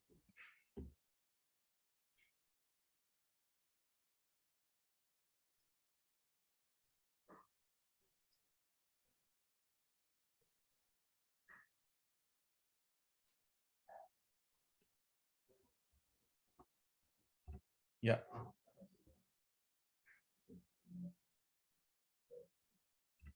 Kalau ini mudah ya. Apa faktor resiko dari, nah apa nih penyakitnya? Jantung aterosklerosis.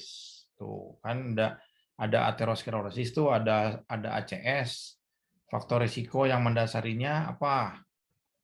Nah, jadi di sini yang mendasarinya kalau umur ya belum waktunya ya. Kalau perempuan itu untuk ACS di atas 65 tahun, kalau laki-laki 50 tahun, betul. Terus kalau kontrasepsi umur 50 tahun itu biasanya sudah menopause, sudah tidak perlu kontrasepsi, itu maksudnya adalah pil ya, karena itu bisa menyebabkan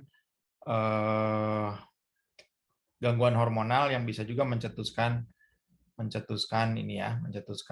ACS. Tekanan darah rendah enggak ya. Pekerjaan kita nggak tahu juga. Jadi di sini udah pastilah jawabannya adalah B, rokok. Seperti yang tercantum di bungkus rokok, bahwa rokok bisa menyebabkan bla bla bla. Oke, jawabannya B.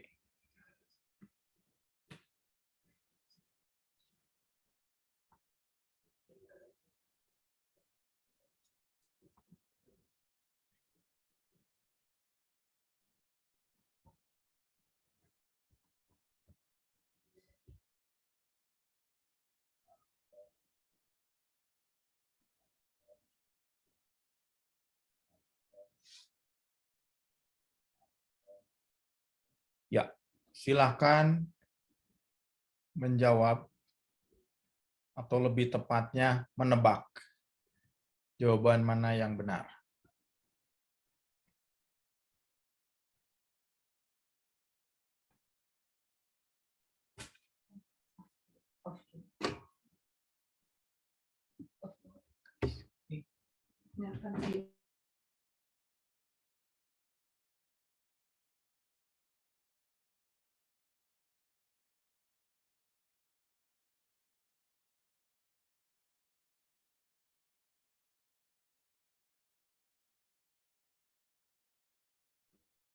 Sudah 1 menit.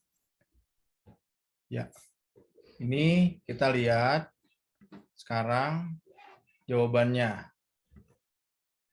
Ya, ini diagnosa apa nih? Jadi kita harus tahu diagnosanya dulu ke atas.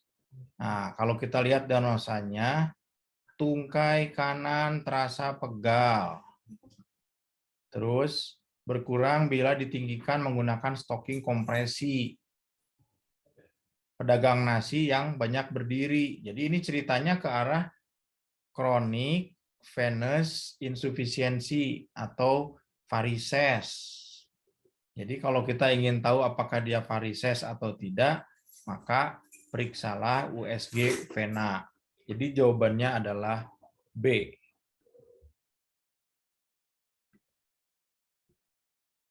Oke, ya. Jawabannya B. Ini tinggal beberapa soal terakhir nih. Ternyata itu soal terakhir ya.